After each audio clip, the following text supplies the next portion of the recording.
All right, let's stay with the story now. The president will be accompanied by the Cooperative Governance Minister, that's Velenkosi Hlabisa, and the Premier of the province in Oscar Mabuyane as he arrives in that province and will interact with the affected communities in Decoligny, Slovo Park and at Jumba Secondary School.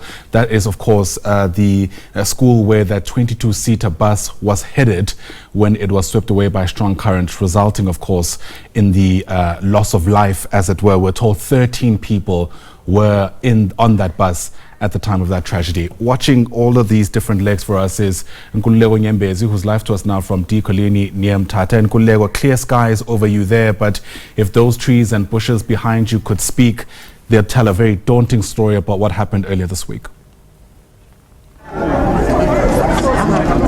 Yeah. It is a very sad situation indeed, because you remember that now we have just in fact we received the news that the state has risen to 78, which is a huge number of people that have passed on. But the Premier of the Eastern Cape is here now in this hall where these people, the community members, the victims, almost spent, in fact they spent the whole night sleeping here because they lost everything. Their houses were swept away. Some of them were flooded. So now the government is here. The president will be coming down here. But now I'm joined by the Premier of the Eastern Cape, Oscar Mabuyane. Just maybe to briefly explain to us what is it that you are doing to make sure that at least you assist these people, destitute people, if I may put it like that, because really they have been here, and then I can see that you're holding something hot. Yes, Nyembezi, thank you very much. As I've indicated earlier on, we're here to assist, give the support that is needed in this very inconveniencing environment, a very unfortunate situation, which is as a result of the disaster. Of course, we would have expected this sort of repercussions post this traumatic disaster we have experienced here. We're expecting President today, as you have alluded, and President should be landing in the late hours of this morning to come amongst areas that is going to visit is this area to actually have an eye contact with these people, but we would want him to go and see the bridge where this all started in terms of that bus which was actually swept away, but also go down here to see those houses that were submerged into water flooding, and then go to another area called the Slovo, which has also been identified. So we're doing everything in our power. We've got to record these people. We're bringing in all government services on the wheels, or home affairs, so that those who have lost their IDs can get their IDs back. Birth certificate, you can see also kids here. Some kids, young people might have lost their certificates. So all those issues must actually be restored. So we are actually working in a very integrated way as government to make sure that we are actually restoring their lives and they get back their livelihood. Thank you very much. That's the Premier of the Eastern Cape, Oscar Mabuyane. Let me just bring in the Executive Mayor of Oliver Regional Tambo District Municipality, Mr.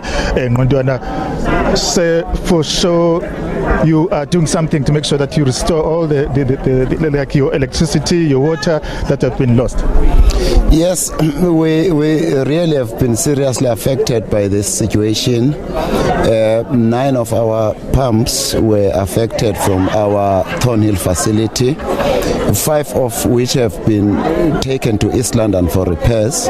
We have a commitment from the company that works on them that by tonight they'll be starting to transport them back. We will fit them in. We hope that by Saturday evening we'll be starting to generate water.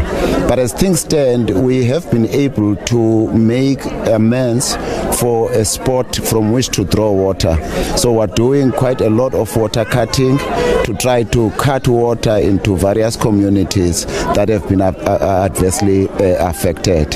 Yes, of course, Eskom is also up and down trying to restore the infrastructure, network infrastructure that has also been severely affected. So there have been reports that the main contributor in these floods is the Mthatha Dam, and there have been that information that has been circulating. How would you react on that? Firstly, we do want to make everyone understand that how that dam is operated is not like we as the district municipality they're operating the dam. It's under the command of the Department of Water and Sanitation. That's the first point. But also the department has pronounced itself that such speculations are really unfounded. They have absolutely no basis. This is just a plain disaster that has occurred, whose real reasons must still be investigated with due course, but that theory really does not hold any water. Thank you very much. That was the mayor of Oliver Regional Tambo District Municipality here where the incident took place. As you can see that these people here, mostly villagers or maybe relatives of the victims that passed on, or some of them have lost their houses and stuff. As you can see, they spent the whole night here. Now, government is beginning to show up to do something so that they can get food, accommodation. We heard the mayor saying that at least maybe water will be restored and electricity in some parts of the area of Mthatha and beyond. So the situation is like that. We'll keep on updating you about what is going on here in Mthatha. Back to you at studio. Nyembezi is live to us there from Mthatha in the Eastern Cape. Of course, this is going to be a big part of our focus for much of the day ahead. So for now, thanks very much indeed.